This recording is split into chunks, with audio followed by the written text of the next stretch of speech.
Assalamualaikum friends, welcome back to my channel Teacher Guide. I hope everyone is fine and doing great.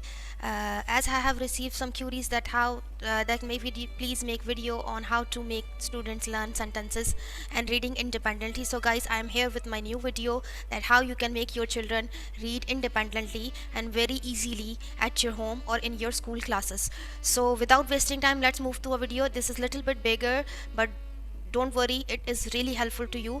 अगर आप ऊपर से लेके and तक इसे देखेंगे तो आप अच्छे से समझ सकेंगे. You will understand the procedure than why is reading is very important and how you can get your child to learn and read properly. ठीक है, इसके कुछ स्टेप्स हैं. फर्स्ट वी विल सी कि रीडिंग कहाँ से शुरू करनी है, कौन सी एज से आपको रीडिंग शुरू करनी है बच्चों के साथ और किस स्टेप से आपको करनी है. अगर वो प्रॉब्लम फेस कर रहे हैं कि वो पैराग्राफ्स नहीं पढ़ सकते, वो सिंपल लाइंस नहीं पढ़ सकते, तो आप परेशान ना हो. इस वीडियो को एंड तक लाजमी देखें ताकि आपको अच्छी हेल्प हो सके. और अगर इसके अलावा आप किसी और टॉपिक पे प्रॉब्लम फेस कर रहे हैं, do let me know in comment box, so I will prepare my next video on that topic. I am waiting for your remarks. So let's move to our video. Okay guys, now how do you think children learn to read. आप क्या समझते हैं कि बच्चे कैसे पढ़ सकते हैं, और वो भी इतनी छोटी सी एज में. आपको पता है रीडिंग जो है वो 0 to 6 ईयर्स से स्टार्ट हो जाती है. यस, जब आपका बेबी पैदा होता है रीडिंग के जो स्किल्स हैं वो उसी वक्त से डेवलप होना शुरू हो जाते हैं. अगर आप अपने बच्चों को उन चीज़ों पे फोकस करवाएं कि इन फ्यूचर आपका बच्चा बहुत आराम से हर चीज़ को सीख सके. ठीक है, तो आज हम उन चीज़ों के बारे में पढ़ेंगे कि हम कहाँ से और कैसे शुरू करवा सकते हैं. How to think children learn to read. ठीक है, देयर आर 3 स्टेजेस. ठीक है, यहाँ पर 3 स्टेजेस हैं. There are 3 stages of reading development. Reading development के 3 से 4 स्टेजेस होते हैं. First stage is 0 to 6 years. ठीक है, 0 to 6 years is your very first stage. 0 to 6 years में आप प्रिपेयर करते हैं प्री रीडिंग के लिए कि रीडिंग की तरफ जाने से पहले कौन सी चीज़ें आपको बच्चे को इंट्रोड्यूस करवानी है. और वो होते हैं आपके सिंपल फ्लैश कार्ड, जिसकी ऑलरेडी मैंने वीडियो बनाकर आपके साथ शेयर कर चुकी हूँ. ठीक है, कि how to make flash cards. आप बच्चों को सिंपल टेक्स्ट लिखकर सिर्फ रीड आउट करवाएं. रीड कैसे करना है कि आप रीड करेंगे और आप बच्चे को शो करेंगे. सिर्फ आप पढ़ेंगे जैसे बैट बैट, आपने स्विच कर दिया, बॉल, बटरफ्लाई, बैलून. इस तरह आप न्यू कार्ड स्विच करते जाएं बच्चे के आगे. बच्चा सुन रहा है, देख रहा है, पर वो आपको रिस्पॉन्ड नहीं कर सकता. पर वो जो सुन और देख रहा है वो उसकी मेमोरी में सेव होता जाता है बच्चों की. ठीक है, ये ऑटोमेटिकली अल्लाह की तरफ से बच्चे गॉड गिफ्टेड होते हैं जो कि उनकी मेमोरी में उस वक्त सेव हो रही होती हैं चीज़ें. इसकी एक सिंपल एग्जाम्पल मैं आपको इस तरह से बता दूँ कि जब आप अपने बच्चे के साथ घर में उर्दू या इंग्लिश में बात कर रहे होते हैं तो ऑटोमेटिकली वो जैसे जैसे बड़े होते हैं वो आपको उसी लैंग्वेज में रिस्पॉन्ड करना शुरू कर देते हैं. क्यों? क्योंकि इनिशियली वो उन चीज़ों को सुन रहे होते हैं. आप लिख के तो नहीं सिखा रहे होते ना, डेफिनेटली आप सुना रहे होते हैं. ठीक है, तो इसी तरह पिक्चर मेमोरी में बच्चों की सेव हो जाता है. और 0 to 6 आपका मेन टाइम होता है बच्चों को कोई भी चीज़ सिखाने के लिए. That is the perfect and strong time. ठीक है, तो उसमें आप सिंपल फ्लैश कार्ड्स बच्चों के आगे स्विच करें. Different flash cards. ज़रूरी नहीं है कि आप ABC से रिसर्च करें. आप कोई भी वोकेबलरी ले सकते हैं. आप 1 लेटर वर्ड ले सकते हैं जिसमें 2 अल्फाज हों. आप उस तरह के वर्ड्स ले सकते हैं. बस बच्चों के आगे आपने रीडिंग करनी है. और मेक श्योर कि आप अपना बेड टाइम आप बच्चों के साथ बैठ के रीडिंग स्टोरीज़ करें. आपका बच्चा छोटा है, आप फीड करवा रहे हैं, अगर आप गोद में लेके बैठे हुए हैं, अगर आप खेल रहे हैं, तो कोशिश करें कि बच्चों के सामने बुक्स रीड करें. अगर आपको देखेंगे बच्चे बुक्स रीड करते हुए तो वो खुद भी बुक्स की तरफ अट्रैक्ट होंगे. ठीक है, ये है आपका फर्स्ट स्टेज 0 to 6 ईयर्स. उसके बाद आता है आपका सेकंड स्टेज 6 to 8 ईयर्स, जो कि इनिशियली रीडिंग और डिकोडिंग को करता है. रीडिंग और डिकोडिंग क्या है ये मैं आगे चल के आपको बताऊंगी. 8-9 years confirmation, fluency and reading prints. ठीक है, ये क्या है ये भी मैं आपको बताऊंगी. अभी मैं सिर्फ आपको स्टेजेस बता रही हूँ. 9 to 14 years the new things. 14 to 80 years multiple view points. ठीक है, let move to the next topic. ये कुछ स्टेजेस हैं जो कि मैंने आपके साथ शेयर की हैं. अब इनको इन डिटेल में आपको फर्दर बताने जा रही हूँ. सो पहला आपका स्टेज था प्री रीडिंग स्टेज, बर्थ. ठीक है, 6 years old emergent reading, present to reading, use pictures to tell story, concept about print and word. ठीक है, इस टाइम पे आप बच्चों के साथ रीडिंग करते हैं. आप बच्चों को पिक्चर रीडिंग स्टोरी दें जिसमें पिक्चर्स बड़ी हो, बड़ी बड़ी पिक्चर्स बच्चों को शो करें. Ask them what's going on in this picture. For suppose अगर आपकी पास एक पिक्चर है स्टोरी बुक में या कहीं पर भी या वॉल पे कि जिसमें सन बना हुआ है, ग्रास है, फ्लावर्स हैं, हाउस बना हुआ है या कोई चॉकलेट ही बनी हुई है. Ask them what is this. Oh that's is a chocolate. Oh it's a sweet और सॉर. अब आपने क्या कॉन्सेप्ट डेवलप किया कि चॉकलेट स्वीट होती है या सॉर होती है. तो definitely kids like to eat chocolate, they know very well it's sweet. ठीक है, अगर वो एक्सप्रेस नहीं भी कर सकते, बोल नहीं भी सकते, पर आप अपनी वोकेबलरी दिए बच्चों को. ये मत सोचें कि वो छोटा है तो वो क्या समझ रहा हो, वो क्या वो सब समझते हैं. वो सब सुनते हैं, ठीक है। दे आर क्वाइट शार्प, आपकी सोच से ज़्यादा वो इंटेलिजेंट और शार्प होते हैं, बट इट डिपेंड्स कि आप उनको अनबॉक्स कैसे करते हैं। वो एक बॉक्स के अंदर है, now this is your time to unbox them. अगर आप उनको प्रॉपरली अनबॉक्स नहीं करेंगे, उनकी लर्निंग, उनकी इन्फॉर्मेशन उस बॉक्स में ही रह जाएगी फॉर देयर लाइफ टाइम, ठीक है। ओके, बुक ओरिएंटेड, आप उनको बुक्स शो करें, आप डिफ्रेंशिएट बताएं बिटवीन वर्ड्स एंड ऑब्जेक्ट्स कि ये वर्ड है, ये ऑब्जेक्ट है। वर्ड मीन जो आपका टेक्स्ट लिखा हुआ है वो आपका वर्ड है, ऑब्जेक्ट क्या है, जो picture. Chocolate spelling is your word and chocolate picture is your object, ठीक है। इन्वायरमेंटल प्रिंट्स क्या होते हैं? इन्वायरमेंटल प्रिंट्स होते हैं जैसे आपका कॉर्नफ्लेक्स का बॉक्स है, ठीक है, वो आपकी इन्वायरमेंटल रीडिंग है। अगर बच्चे किसी रेस्टोरेंट में जा रहे हैं, मैकडोनल्ड्स जा रहे हैं, तो they know very well this M is for McDonald's. क्यों पता होता है, कैसे पता होता है? बच्चे छोटे छोटे गाड़ी में बैठ के इतना एक्साइटेड होते हैं मैकडोनल्ड्स को देख के, how? Because they have learn that this is the sign of McDonald's. आपने नहीं बताया, पर वो इनडायरेक्टली उनकी मेमोरी में सेव हो रहा होता है।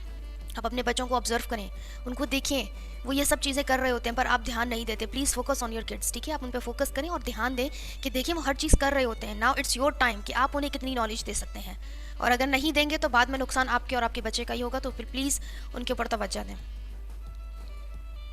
Next, pre reading stage. By the end of this stage most children knows how to write the name. इस स्टेज के बाद जो है बच्चों को आराम से पता चल जाता है कि how they will write their names, ठीक है, the names of letters in the alphabet and identify most letters and a few words, ठीक है। मोस्ट ऑफ द लेटर्स और वर्ड्स वो आइडेंटिफाई कर सकते हैं इस स्टेज में, ठीक है। इस स्टेज में वो बहुत सारे वर्ड्स आइडेंटिफाई कर सकते हैं, देख सकते हैं। CVC words, cat. Some children at this stage know the sounds the letter words में स्टैंड फॉर द ऑब्जेक्ट्स। काफ़ी सारे बच्चों को बिगिनिंग साउंड्स पता होते हैं। अगर आप चॉकलेट बता रहे हैं, दैट च is for chocolate, C is for chocolate, नहीं च। C और H जो है वो ब्लेंड है, ठीक है। ये ब्लेंडिंग्स कुछ और टॉपिक है, हम उस पर नहीं जा रहे, इस वक्त हम फोकस रीडिंग पे कर रहे हैं।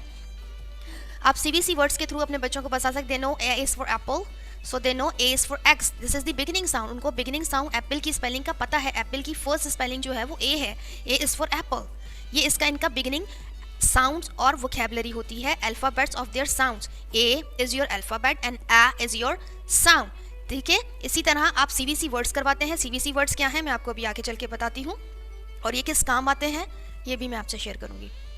Okay, the sound that letter makes word from objects words carry meaning beginning to understand literacy terms such as word letter sounds।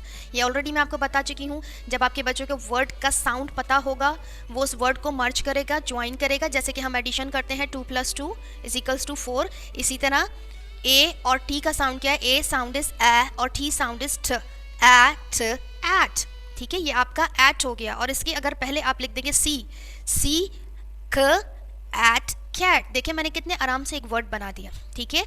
First sound मैंने कौन सा लिया? A साउंड इज A, और दूसरा साउंड लिया मैंने T sound is T। A और T को मैंने प्लस कर दिया, आई हैव मर्ज इट। दो लेटर्स को मैंने मर्ज कर दिया, उनके साउंड्स को मैंने मर्ज कर दिया। जब मैंने दो लेटर के साउंड्स को मर्ज किया तो वो एक साउंड बन गया at, at, ठीक है। ये एक वर्ड बन गया at। अब मैं इसको at नहीं पढ़ूंगी, अब मैं सिर्फ बच्चे को बताऊंगी at, क्योंकि उसे ब्लेंड आता है। A और T को प्लस कर दिया तो at, वो बन गया एक वर्ड। अब उससे पहले बिगिनिंग साउंड में लगा दूं अगर ख, तो हो जाएगा ख एट कैट, ख एट कैट, ख एट कैट। इसी तरह अगर मैं उसके आगे बी लगा दूं, ब एट बैट, एट फैट। इस तरह देखिए मैं 3 लेटर वर्ड्स कितने आराम से बना रही हूँ, ठीक है। Before entering the first grade a child is expose to approximately 6000 words. Grade 1 में जाने से पहले मेक श्योर आपके बच्चे को एटलीस्ट 6000 वर्ड्स की वोकैबुलरी आती हो और उन्हें पढ़ना आता हो। They know book oriented how to hold it, उनको बुक ओरिएंटेशन पता हो, that how to hold the book. अगर मेरे पास ये बुक है तो मुझे इसे कहाँ से खोलना है, ऐसे ऐसे करके नहीं खोलना है, इसके भी स्टेप्स हैं। How to hold the book, ऐसे बुक को होल्ड करना है from the corner and like this they have to open it, ठीक है। ऐसे ओपन करना है from top of the corner. ये बच्चों को स्टेप्स पता होने चाहिए। Book oriented, turn pages, read left to right, left से राइट उनको रीडिंग आनी चाहिए, और bottom to top. Okay guys, now let's see what are the walls and consonants. मैंने आपको पीछे बताया था कि मैं आपको बताऊंगी CVC वर्ड्स क्या होते हैं। CVC वर्ड्स से पहले हम ये देख लेते हैं वॉवल्स और कंसोनेंट्स क्या होते हैं, आप ब्लेंड्स कैसे करवा सकते हैं, ठीक है। आपकी ABC में ही ये कुछ अल्फ़ाबेट्स हैं जो कि मैंने अलग कर दिए हैं, जो कि वॉवल्स कहलाते हैं, A, E, I, O, U। ये 5 आपके जो हैं वो वॉवल्स कहलाते हैं। उसके बाद आप सोच रहे होंगे इसमें Y क्यों है। हमने अपनी बचपन में अपनी ज़िंदगी में यही पढ़ा है कि सिर्फ 5 वॉवल्स हैं, A, E, I, O, U। नहीं, 6 वॉवल्स हैं, ठीक है, वॉल 6 है। वाई यूजुअली यूज़ नहीं होता, पर some times it is using. जब बच्चे रीडिंग में प्रॉब्लम फेस करते हैं तो हम ये परेशान हो रहे होते हैं। कई जगहों पे वाई के साथ वाई वॉवल में आता है, वाई कंसोनेंट में भी आता है, ठीक है। अब आप अपने बच्चों को बताएंगे देयर आर 6 वॉवल्स, 5 नहीं है 6 है, ये न्यू रिसर्च है। Consonant letters A E I O U को निकालने के बाद जो आपके अल्फ़ाबेट्स बचते हैं वो आपके कंसोनेंट्स हैं। बहुत सिंपल है, आपने बच्चों को ABC सिखा दी, आपने बता दिया कि A to Z ये आपके अल्फ़ाबेट्स हैं, उसमें से आप सिर्फ 5 वॉवल्स निकाल दें, अभी Y को भी आप निकाल दें, ठीक है। तो उसके बाद जो बच गए वो आपके कंसोनेंट्स हैं, बड़े आराम से आप बता सकते हैं। इसकी प्रैक्टिस आप कैसे करवा सकते हैं, आपके पास मैग्नेटिक अगर 100 रुपीज़ के मार्केट में वो मैग्नेटिक अल्फ़ाबेट्स मिल रहे होते हैं, आप रखें, आप उनसे कहें just take out the vowels निकाल के अलग कर दें और rest of alphabets are your consonants. 2 minute में आप अपने बच्चों को बड़े एग्जाम्पल बड़े आराम से सिखा सकते हैं। वो नहीं है कॉपी में लिख के बता दें, उनको बोलें कि सर्कल द वॉवल्स, सर्कल करें वॉवल्स को, कौन से हैं A E I O U, आप वाई आप उनकी फिंगर्स पे लिख दें, these are the vowels. Permanent marker से उनकी फिंगर्स पे लिख दें, सारा दिन वो अपने आप खेलते हैं, खाना खाते हैं, उनकी फिंगर्स पे लिखे होंगे, पूरे दिन में उनको याद हो जाएगा, बड़े आराम से याद हो जाएगा कि वॉवल्स कौन से हैं और बाकी की जो अल्फ़ाबेट्स हैं वो आपके कंसोनेंट्स हैं। बहुत आराम से खेल खेल में फन में आप अपने बच्चों को ये भी याद करवा सकते हैं और ये याद करवाना बहुत ज़रूरी है। उसके बाद वॉल्स और कंसोनेंट्स तो हमने देख लिए। अब CVC वर्ड्स क्या हैं, ठीक है। CVC words, CVC stand for consonants vowels consonants, ठीक है। Consonants vowels consonants. What are CVC words? CVC words ये है, these are called CVC words. मैंने आपको बताया था एट, ठीक है, ये आपके कंसोनेंट्स हैं। C इज़ फॉर कंसोनेंट्स, शुरू में भी आपका कंसोनेंट आएगा। V इज़ फॉर वॉवल, बीच वाला मिडिल वाले जो आपके अल्फ़ाबेट्स हैं वो वॉवल्स होंगे और एंड वाला आपका फिर कंसोनेंट्स होगा। CVC कंसोनेंट्स वॉवल्स कंसोनेंट्स, ये होते हैं CVC वर्ड्स और इसी से हम ब्लेंडिंग, इनिशियल ब्लेंडिंग बच्चों को सिखाते हैं। हम स्टार्ट करेंगे वॉवल से। पहले आप अपने बच्चों को वॉवल सिखाएंगे एट, ये एक वर्ड बन गया, ए और टी का साउंड है एट। अब आपने कंसोनेंट चेंज करना है, क एट कैट, ब एट बैट। आप सी की जगह बी लगा दें, आप एफ लगा दें, तो आप कहें आस्क देम टू रीड। उन्हें पता है एफ का साउंड तो एट क्या हो जाएगा, एट फैट। वो खुद बताएंगे आपको फैट, क्यों? क्योंकि आप साउंड बता रहे हो, आप उन्हें साउंड सिखा रहे हो, उन्हें साउंड आते हैं तो इजीली वो ब्लेंड कर सकते हैं। इस तरह आप 3 लेटर वर्ड CVC वर्ड्स बच्चों को ब्लेंड करना सिखाएं। अगर वो एक एक वर्ड ब्लेंड करना सीख जाएंगे तो फिर वो रीडिंग पे बहुत आराम से आ जाएंगे, ठीक है। आपने इनिशियली ब्लेंड सिखा दिए। उसके बाद मेक श्योर कि आप अपने बच्चों को साइड वर्ड रीडिंग भी दें। साइड वर्ड रीडिंग कैसे? आपने द की स्पेलिंग बच्चों को कहीं पे लिख दी, the, for, what, this, that, those, these. ये ऐसे वर्ड्स हैं जो कि आप प्रॉपरली ब्लेंड नहीं कर पाते या ब्लेंडिंग्स में आपको सही तरह से नहीं आएंगे, तो इसीलिए आप इनको साइड वर्ड रीडिंग में दें। आप कहीं पे भी अपने घर में कोई वाइट कलर का चार्ट लगा लें, उसके ऊपर लिख लें मार्कर से ये छोटे छोटे से वर्ड्स जो आपकी रीडिंग में काउंट होते हैं। बच्चे चलते फिरते जब भी उनको देखेंगे उनकी पिक्चर मेमोरी में वो ऑलरेडी सेव हो जाएगा। उनको सिर्फ पिक्चर की तरह ये वर्ड याद कराएं। What is this? This is the, this, what, there, how, when, इस तरह याद करना, ठीक है। बाकी वर्ड्स वो ब्लेंड कर लेंगे। जब उनको द याद हो जाएगा तो वो आराम से पढ़ेंगे, the at cat, the cat, a b at bat, a f at fat, k at cat, a fat cat। बन गया सेंटेंस? बहुत ईजी है। It's your turn to make them learn. आपकी जिम्मेदारी है उनको पढ़ाना, और आजकल हम वैसे भी सब होम स्कूलिंग ही कर रहे हैं तो ये बहुत आसान है, आप परेशान बिल्कुल भी ना हो। आई होप कि मुझे उम्मीद है कि आपको ये समझ आ रहा होगा, ठीक है। Usually have short vowels and double consonant with the suffix, okay. ये छोटे वॉवल्स होते हैं। वॉवल्स में भी स्टेप्स होते हैं, एक है शॉर्ट वॉवल्स, एक होते हैं लॉन्ग वॉवल्स, ठीक है। इस वक्त हम फोकस कर रहे हैं शॉर्ट वॉवल्स पे। आपका रीडिंग का एक और स्टेप जो है initial reading and decoding 6 to 8 years. Initially reading जो है वो कैसे डिकोड की जाती है? Develop understand of alphabet principle, learn the letter of the alphabet, letters and sound that make knowledge of sound. ये वही बात है जो मैंने अभी आपको CVC में कही है कि at the age 6 to 8 years में बच्चों को बहुत अच्छे से पता हो कि कोडिंग और डिकोडिंग कैसे करते हैं, ए और टी को कैसे मिलाना है और कैसे उसे अलग करना है, एक कैट की स्पेलिंग को मर्ज कैसे करना है और सेपरेट कैसे करना है। This is called coding and decoding.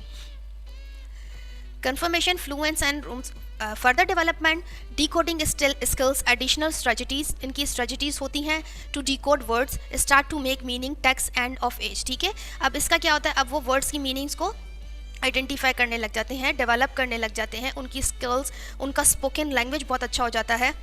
वो कैसे? जब आपने बच्चों को साउंड पढ़ा दिया, ख एट कैट, मैं ख बोल रही हूँ, मैं ये नहीं बोल रही C इज़ फॉर कैट, ख at cat, this is a cat, I like to eat food, food देखो एफ का साउंड क्या है, फूड। इससे क्या हो रहा है, आपकी फ्लुएंस प्रोनाउंसिएशन प्रॉपर हो रही है। अब काफ़ी बच्चों की प्रोनाउंसिएशन सही नहीं होती, उसकी वजह यह है कि उनके साउंड्स प्रॉपर नहीं है। अल्फ़ाबेट्स के साउंड्स बहुत अच्छे से और प्रॉपर आने चाहिए। अगर आपके बच्चे ने गलत साउंड सीख लिया तो वो उसे प्रोनाउंस भी गलत ही करेगा, वो उसे रीड भी गलत ही करेगा। तो मेक श्योर कि 0 to 6 आप जो भी बच्चे को साउंड सिखा रहे हैं वो बिल्कुल करेक्ट होना चाहिए। और एक बात और मैं आपको बता दूं कि प्री नर्सरी और प्ले ग्रुप में हम डिफ्रेंशिएट बता देते हैं कि वॉवल्स कौन से होते हैं और कंसोनेंट्स कौन से होते हैं। काफ़ी स्कूलों में ये कहा जाता है कि यहाँ पे सिर्फ प्री नर्सरी में 5 साउंड सिखाते हैं, बच्चों पे लोड नहीं डालते। ऐसा कुछ भी नहीं है। आप बेशक बच्चे को ना लिखाएं, ये रीडिंग की बात हो रही है, राइटिंग की बात नहीं हो रही। आप बच्चों को जितना रीड करवा सकते हैं, ओरली जितनी इन्फॉर्मेशन दे सकते हैं आप दें, उन्हें स्टॉप नहीं करें। A to Z अगर आपका बच्चा इंटरेस्ट ओरली ले रहा है, पढ़ रहा है, लेट देम रीड, ठीक है। आप उनको बाउंड नहीं करें। अगर स्कूल नहीं करवा रहा, आप घर में करवाएं। Being a parent it's your responsibility, क्योंकि आगे जाके आपका बच्चा सफ़र करेगा, किसी का बच्चा सफ़र नहीं करेगा। प्रॉब्लम आपके बच्चे को होगी, आगे आप परेशान होंगे। Translation from learning to read to reading learn, ठीक है। अब इसका क्या मतलब है कि read to learn and reading to learn. अब उन्होंने रीड कर लिया है कि कैसे रीडिंग करते हैं। जब रीडिंग आ गई तो लर्निंग ऑटोमेटिकली ही आ जाती है। लर्निंग दी न्यू, अब यहाँ पर आ गया न्यू चीज़ें। अब वो अपनी चॉइस की बुक्स उठा रहे हैं, वो अपनी चॉइस से, अपनी मर्जी से बुक्स को चूज़ कर रहे हैं, उन्हें रीड कर रहे हैं। क्रिटिकल थिंकिंग डेवलप हो रही है। अगर वो साइंस की बुक्स उठा रहे हैं, मैं एक एग्जांपल देती हूँ। साइंस या एसएसटी ग्लोब देख रहे हैं, ग्लोब में क्या है, उसमें कौन सी लेयर्स आती हैं, कैसे होता है, साइंस प्रैक्टिकल्स कैसे होते हैं। अब वो उनको एनालाइज कर रहे हैं, क्योंकि रीडिंग उनको आ गई है। अब वो खुद से पढ़ रहे हैं, वो खुद से इन डेप्थ में जा रहे हैं। फिर वो आपसे उनकी मीनिंग्स, उनकी वजूहात पूछेंगे, उनके बारे में इंफॉर्मेशन लेंगे। क्यों? क्योंकि उनका इंटरेस्ट डेवलप हो गया है। Reading is like a halwa for them now, it's like a chocolate, ठीक है। अगर आप स्टेप बाय स्टेप रीडिंग के इन स्टेप्स को फॉलो करेंगे, शुरू से अपने बच्चों को रीडिंग करवाएंगे तो प्रॉब्लम नहीं होगी इंशाल्लाह। Okay, if you like my video, share, watch till the and share with others. और अगर आपको अभी भी कोई प्रॉब्लम हो रही है, do let me know in comment box, तो मैं आपकी उस प्रॉब्लम को सॉल्व कर सकूंगी। अगर आपको CBC वर्ड से रिलेटेड कोई प्रॉब्लम हो रही है, ब्लेंड से रिलेटेड कोई प्रॉब्लम हो रही है, do let me know in comment box, so I will try to make you help it out. Okay, must watch my previous videos to how to make flash cards, मैंने वहाँ पर share कर दिया है। अगर आप अपने बच्चों के लिए खुद से फ्लैश कार्ड्स बनाना चाहते हैं, you can do it, it's your choice. Okay, now guys, take care, bye bye, Allah Hafiz, inshallah I will see you on my next video.